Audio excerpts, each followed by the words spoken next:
J'insiste une fois encore, les pouvoirs de vos prières sont immenses et inimaginables, surtout lorsqu'elles sont adossées à la foi.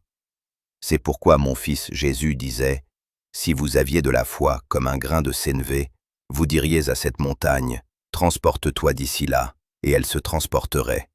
Rien ne vous serait impossible. Par vos prières, vous arrivez parfois à mobiliser mon armée céleste pour des combats qui requièrent l'intervention du Saint-Esprit. Une simple prière du genre « Éternel Dieu Tout-Puissant, je te confie ma nuit, protège-moi » me pousse, dans certains cas, à déployer des anges protecteurs autour de votre maison ou tout l'immeuble dans lequel vous habitez. Ainsi, vous contribuez à protéger vos proches et voisins par vos prières. Un serviteur de Dieu ou tout autre enfant de Dieu qui fait mon œuvre est protégé partout et en tout temps. Ces prières empreintes de foi sont généralement exaucées.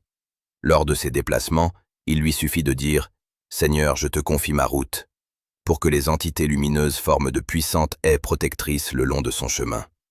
Parfois, j'envoie des chevaux lumineux tirer la voiture qui devrait le laisser en route par panne. Si et seulement si, vous pouviez voir toutes ces choses. Je vous les offre gracieusement en exaucement de vos simples prières. Un serviteur de Dieu qui aimait la prière de détruire les fétiches, les démons d'une ville ou tout autre lieu, fait appel aux puissantes entités lumineuses pour consumer ces saletés spirituelles. Un enfant de Dieu qui est confronté aux sorciers fait appel à la flamme du Saint-Esprit pour sa défense. Ai-je besoin de vous rappeler la puissance de la prière de Moïse, qui permit de frayer un chemin au travers de la mer Rouge?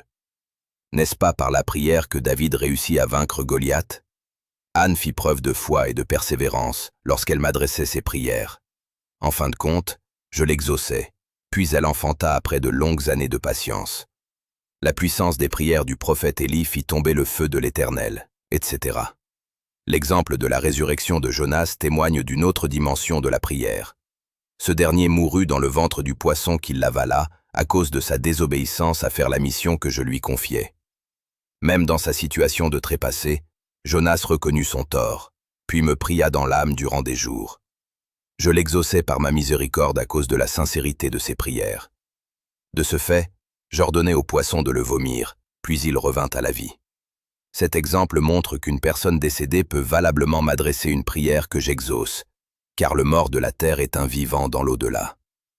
Maintenant, vous comprenez que toutes les résurrections opérées par mon Fils Jésus furent possibles par l'exaucement des prières des trépassés et de leurs proches parents, par la foi.